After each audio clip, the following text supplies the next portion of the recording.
Hi there. Today's book is in the category of bodyguards, but it's really the wider category of private military contractors. And it's this book,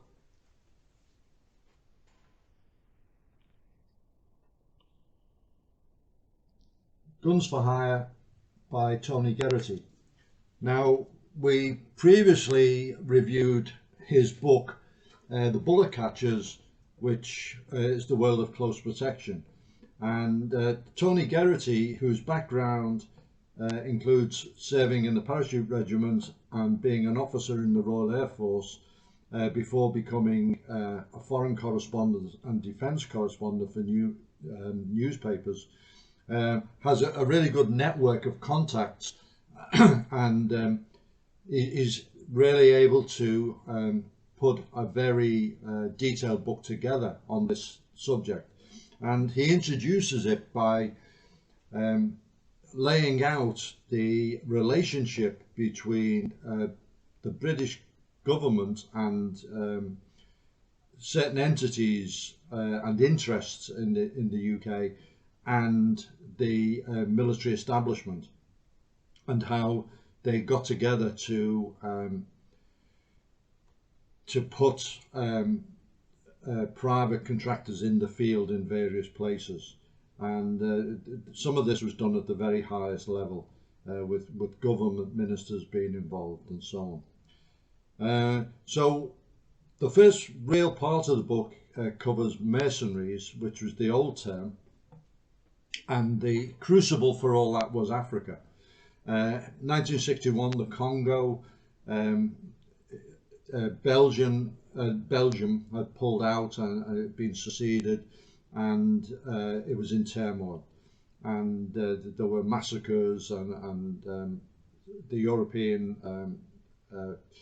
settlers there were being murdered, and people like Jacques Schramm, Bob Denard, people like that formed mercenary groups and went in, and to be honest, they did a lot of good work at that time.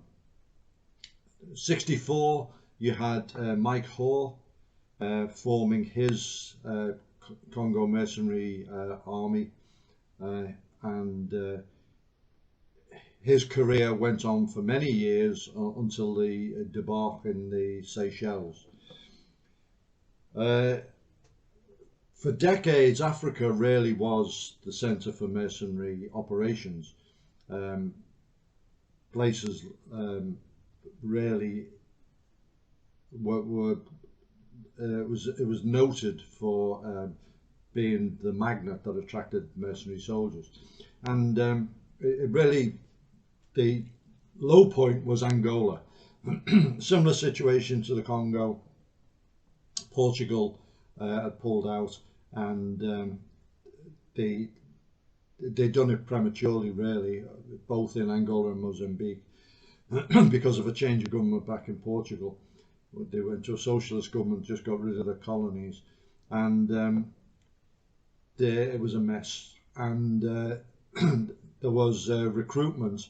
There was a British company who sent personnel over there, and notably a group of former parachute regiment soldiers headed by a guy called Costas Giorgio, who went by the war name of Colonel Callum. And this little group were actually the leaders, and they were psychopaths, to be frank, and they would kill just in cold blood, randomly, people, locals from either side, and then it culminated when they massacred a group of Brits who'd been recruited, the second wave, who went out to fight for them, and eventually, and some of the guys were had good backgrounds, people like Pete McLeish, ex SAS, but others really shouldn't have been fighting in Africa. One guy was a submariner, for example. Anyway, Giorgio met his just desserts, and his guys were eventually put on trial, and most of them executed. The next big chunk of the book deals with Yemen, and Yemen was stirring up trouble against Aden, which was still a British protectorate, and the government, the British government, wanted a deniable force to try to destabilise the Yemen, and they turned to a group of former special forces led by David Sterling, who was of course the founder of the SAS, Jim Johnson, who'd been in the wartime units, and so on. And they formed a company called KMS, excuse me, who were the framework for this operation. But the interesting thing about it, and in contrast to the old African jobs, was that they were using serving British personnel, especially SAS, and it was channeled through the Duke of York's headquarters, and there was an officer there who was a serving officer who later commanded B Squadron, Duke Perry, who funneled the guys through. And it was very successful, and they ran sabotage and all sorts of operations, and the deniability worked until a couple of them, a couple of the SAS guys, Knocker Parsons and Falcon Wilson, were killed, and then questions started to be asked. But that really was a kind of a model for a successful operation of that type. Then the book covers many others, Nicaragua, Sierra Leone, and so on, the Balkans. But then the big real chunk of the book, and where private military contractors came into their own, was Afghanistan and Iraq. And this was really right from the top. The president of Afghanistan, Karzai, was originally protected by a team from SEAL Team 6, but then that was deemed as politically a hot potato, so DynCorp was given the contract to supply a team for his protection, and they recruited a really good group of guys led by a chap called Craig Maxim, who had been the expert on close protection in Delta Force, and he got a really good team together. And this was a very high profile operation, because it's almost unique to protect the head of state with private security. So it was a really good shop window for DynCorp.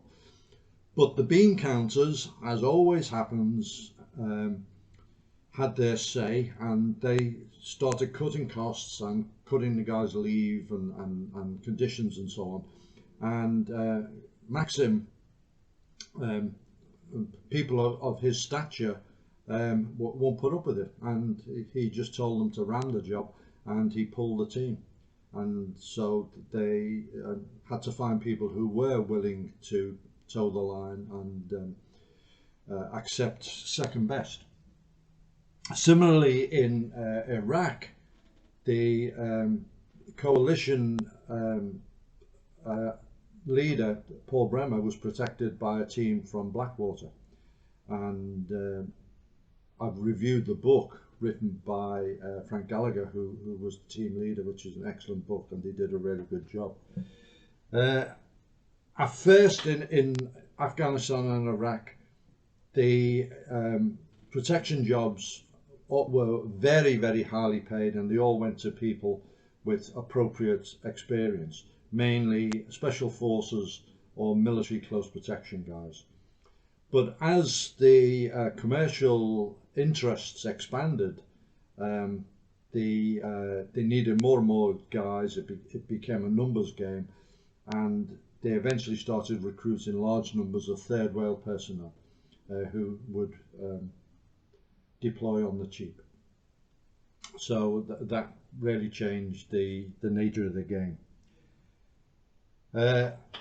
and there were a lot of chances involved. The overall reconstruction program was run by KBR, the big massive American company, and they subcontracted to numerous entities, including the security people, on a cost plus basis. So all costs were met, and then there was a profit margin.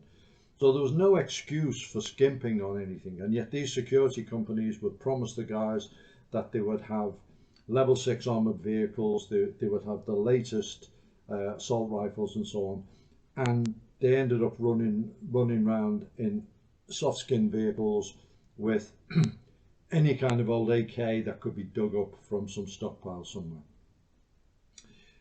So it was really bad, and there was one case where the company that had the job of securing the airport of Baghdad put in a claim that they needed to restock the terminal with baggage trolleys, and they charged this enormous thousands of dollars for it, and it was all approved. And but all they'd done was find trolleys in a hangar and just acquire them. So I say it was a situation ripe for chances. The book does cover the attempts to regulate the private military contractors and private security details in Iraq, and there was an office set up. One of the leading characters in was a guy called Tony Hunter Choate, who was a fascinating character. He had served he was Brit. He'd served in the French Foreign Legion, then joined the British Army, and then was put in charge of 23 SAS, and then ran the Sultan's Special Forces out in Oman. So he really had a tremendous career, and his job was really to try to set some standards.